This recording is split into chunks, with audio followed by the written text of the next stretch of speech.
Well, it finally happened. Your rate has changed. My high yield savings account went from 4.3% to 4.10%. But if you've been following me for a while, well, take a look at this video that I posted all the way back in January.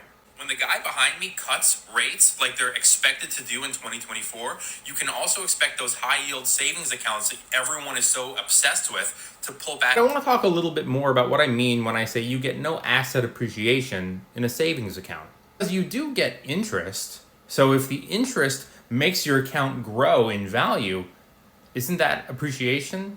Not quite. It's compounding. And there's a little bit of a difference here. See, if I put $10 in a high yield savings account that pays an annual rate of, let's say, 3%, at the end of the year, at 12 months, I'm going to have made 30 cents in interest, which means that I will now have $10.30. My account has grown in value, right? I had 10, now I have 10.30. But it's not really asset appreciation because the dollar hasn't grown in value. I've just compounded. I've just gotten 30 more cents because of interest. Now let's say I buy stock in a company and it's $10 per share. And at the end of 12 months, that stock has appreciated. It's gone up in value. Maybe they had good earnings. And the stock goes from $10 to $24 in the span of the year. That is asset appreciation because the asset, the stock, increased in value. Whereas the value of my $10 was $10 and it's still $10. But what happens is over time, that dollar loses value.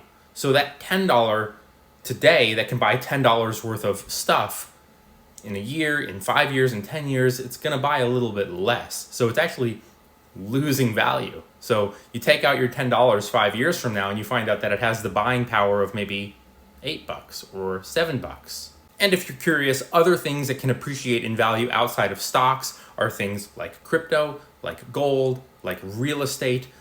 You buy a house for $200,000 and 20 years later you sell it for $275,000. Your asset, the house, the physical house, has appreciated in value. Art can do this too. Unfortunately, we can view dollars as kind of a depreciating asset. Their buying power shrinks over time due to inflation. It's kind of similar to a car, which is also a depreciating asset. And I know the car guys in the comments are going to run to say, well, my 1969 Dodge Charger, obviously that's a little bit different than a 2024 Honda Civic that in 10 years will be worth less than you paid for it because it depreciates over time. It loses value. Stocks do not depreciate in value, broadly speaking. I know there's going to be someone who says, well, I bought stock in GameStop when it was $400 and now it's $20. That's why, by the way, we got to be diversified with our investments. So hopefully this video helped explain the difference between asset appreciation and compounding. If it did and you feel like it, smash that follow. Thanks for watching. See you later.